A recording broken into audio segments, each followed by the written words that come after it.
Hello everyone, welcome to today's video. Over the last 10 years, Indian economy is growing rapidly and India is projected to be the world's third largest economy by 2030.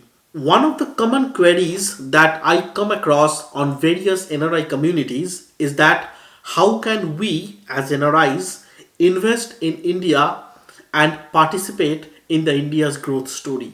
In this video, I will try to explain how you can invest in Indian companies being an NRI based in the UK and what according to me is the best way to invest in Indian companies, particularly if you are an NRI from the UK.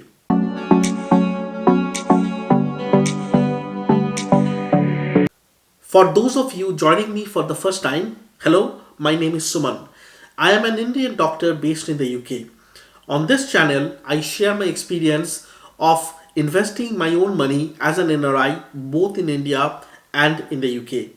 If you find this video helpful, then please hit the like button and share this video with your friends, and please do consider subscribing to my channel if you want to see more and more videos on this topic. For the last few years, India has built its reputation as a global giant step by step to become one of the fastest growing economies and a growth story going from strength to strength. India is expected to be the third largest economy in the next 3 to 5 years. Being an NRI, the best investment destination for you is India, and you can be part of this India's growth story. The solution is click on the given link in my description where you can find many investment plans specifically designed for NRIs that offers returns as high as 22% where you get the life coverage as well. Here in these plans, you can invest as much as you can. You can also manage your funds anytime and from anywhere. With Policybazaar's NRI investment plan, one can invest starting from 18,000 rupees per month and get started quickly through an easy online process, get returns as high as 22% per year. Along with this, get life coverage as well and manage your funds anytime and from anywhere. Liquidity option to withdraw funds after 5 years in case it is needed, and free fund switching option available to manage market risks. You also get the investment flexibility because there will be disciplined investment through SIPs with option to choose from 150 plus funds. Like any other investments, there is no guaranteed returns and past performance is not always indicative of the future performance. However, in the long term, that is more than 10 years, the chances of actually losing your money in the market is quite low. Before you consider starting your investment, please make sure you have saved for an emergency fund with at least 6 months of expenses and you don't have any outstanding high interest debts like credit card loans. Also review your insurance needs and consider adequate cover for your dependents. You can do this also through the policybazaar.com where you can explore a lot of insurance policies. For investing in India, being an NRI, broadly we have two options. Either transfer our money to Indian NRE or NRO bank account and then invest in Indian stocks or mutual funds. The second option is invest in Indian ETF fund or investment trust from the UK as a part of our ISA investments. Of course, you can also do this outside your ISA allowance as a part of your general investment account. So let's discuss each of these options and try to find out which of this is best for us. To invest in India, you can use your NRE or NRO bank account and buy stocks or bonds through a Demat account. To open a Demat account, NRIs must submit an online request on the broker's website, submit the essential documents as per the officially valid documents or OVD list, You will find all the necessary document list in the broker's website as well. Now comes the difficult part for the NRIs. These documents must be attested by a local bank or the Indian embassy in your country of residence. Upon verification of the documents and application form, the account will be opened.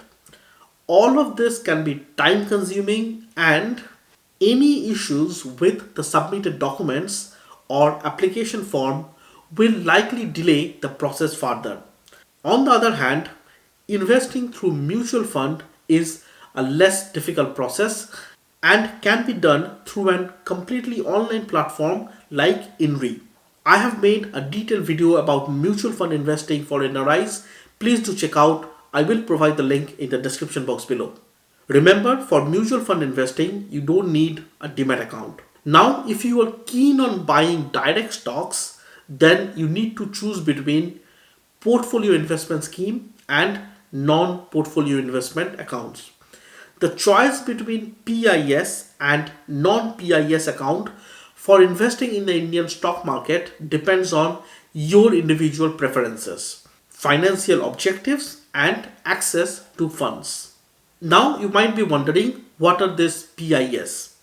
Portfolio Investment Scheme or PIS is a facility provided by the Reserve Bank of India or RBI that allows NRIs and PIOs to invest in stocks and bonds of Indian companies listed on the stock exchange. The PIS account can be opened with both NRO and NRE account. Just like the difference between the bank account, the key difference between NRO and NRE PIS is repatriability. NRE PIS account are freely repatriable. That means you can move the money from India to UK without any problem, while the NRO PIS account have certain restrictions on their repatriability. Investing through PIS and non-PIS requires a Demat account, and the process for Demat account opening is offline and comes with its own challenges. Essentially, mutual funds are the easiest and most suitable alternative to investing in Indian markets, which do not require a Demat account, and this process can be done completely online. And if you're someone like me who doesn't have the skills or the experience to pick direct stocks, then mutual fund is probably the only option. Just to summarize, PIS account works better if you want to invest your foreign earnings in India, invest on a repatriable basis, or want to remit funds abroad, and invest in the Indian stock markets using an NRE bank account. Non-PIS account works better if you want to invest income earned in India or invest in Indian financial instruments on a non-repatriable route. The next option is to invest in Indian companies from the UK investment accounts, which should be ISA account for most of us, unless you have already exceeded the £20,000 annual limit for your ISA. You won't be able to buy direct stocks on Indian companies by this route. However, you may explore some ETFs like FRIN, which is the Franklin FTSE India, and it charges around 0.19%. As a part of this ETF, you get exposure to a lot of blue chip, large cap Indian companies as well as some mid cap companies. You also have the option of tracking MSCI India index by this ETF, iShares MSCI India. The charge for this is quite high, 0.65%, but you can get access to most of the Nifty 50 companies as a part of this. The returns from Indian markets can be really good if you have an excellent performing active fund as well. Now, if you're looking for active options for investment, then I'm going to share two examples which are one of the best performing funds which invest in Indian markets. The first one is Jupiter India Fund, which has given 1 year return of 52% and 5-year return of 16.82%. The top shareholding for this Jupiter India Fund are Godfrey Phillips India, Bharat Petroleum, and Indian Oil Corporation. The second actively managed investment trust that I want to highlight is Ashoka India Equity Investment Trust. It has given 1 year return of 35% but 5 year return of 21%. The major holding for this investment trust are Cholamandalam, ICICI Bank, Titan, and Nestle. If you are confused between which of this option is the best option of investing your money, then let me share my own opinion. I would prefer investing from UK as a part of ISA. The first reason being there is no tax if I invest within my ISA allowance. If you are sending to India and then investing as a part of mutual fund or stocks, then you will have to pay the capital gains tax as per the local income tax rules.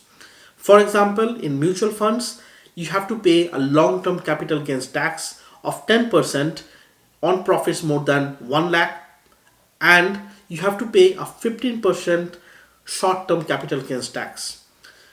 The second point being, you don't need to worry about the currency fluctuations and various remittance charges of transferring your money between India and UK.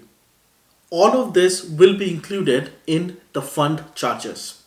Also, a disclaimer at this point that none of these products are a recommendation from my side, and please do your own due diligence before you decide to invest your money in any of these products.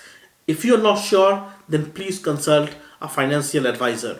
I hope you found this video helpful and will help you decide the best option for you to invest your own money.